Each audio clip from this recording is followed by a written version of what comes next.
ღმერთო არ მჯერა. ღმერთო ეს რა ვიპოვე? არა საინტერესო ცხოვრება მაქვს ამ ეტაპზე, ამიტომ ეხლა გავხსნათ ჩემი memory box-ი. ნახოთ რა ხდება. პირველი რაც ამოდის არის მოსწავლის ბილეთი.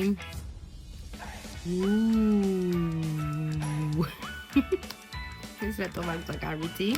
თვალს გვიპაჭუნებს. რატო მოგესინიეთ?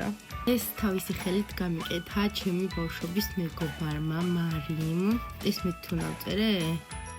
ეკას პლუს მარი მაგარ დათალებს უდრის თქო მიწერია. ანუ იმდენად ძველი ეს ფოტოები რომ არ ვიცი. არჯერა. შენიშნები მაქვს დაწერილი, ვკითხობა რა ვითხრა. და დაპლუსებული მაქვს რაც ახტარა. შემდეგი არის ჩემი გადაღებული ფოტოები, რომელთაც ძალიან მამაყობდი და მეგონა რომ აი ძალიან არტები იყო. ბიაფის, ანუ ბათუმის საერთაშორისო ფესტივალის ბეიჯი. One Direction-ის დიდი ფანი.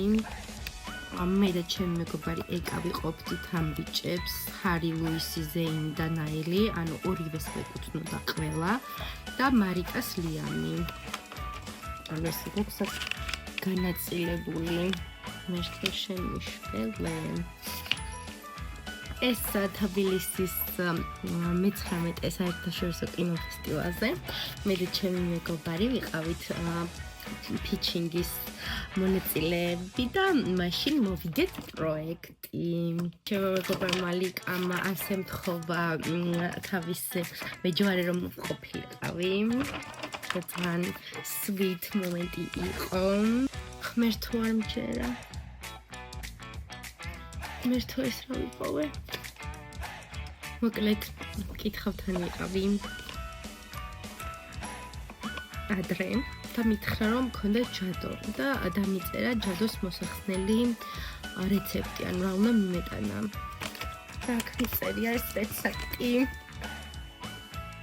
სურათი ჩემი 9 ცალი სანთელი, 900 გრამი სანთელი, 9 ცალი კვერცხი, ახალი ნასკი, წყალი, მიწა 1 მუჭა და კლიტე. ბარაქისთვის 1 ცალი სანთელი, 1 დოლარიანი, 1 შეკვრა მარილი, 1 ლიტრი წყალი, ტილო და პური. აქ ნომერი მიწერია. აიჭეჯა. შემდეგი არის ეს საათი, რომელიც ჩემო მეგობარმა მაჩუქა. ეს გახლავთ ჯარედ ლეტოს კონცერტზე რო ვიყავი. ჯარედ ლეტოს შოუ ეძახი. თელბენს. მოიჩამ. სულ ეს იყო. საინტერესო ცხოვრება მისურვეთ.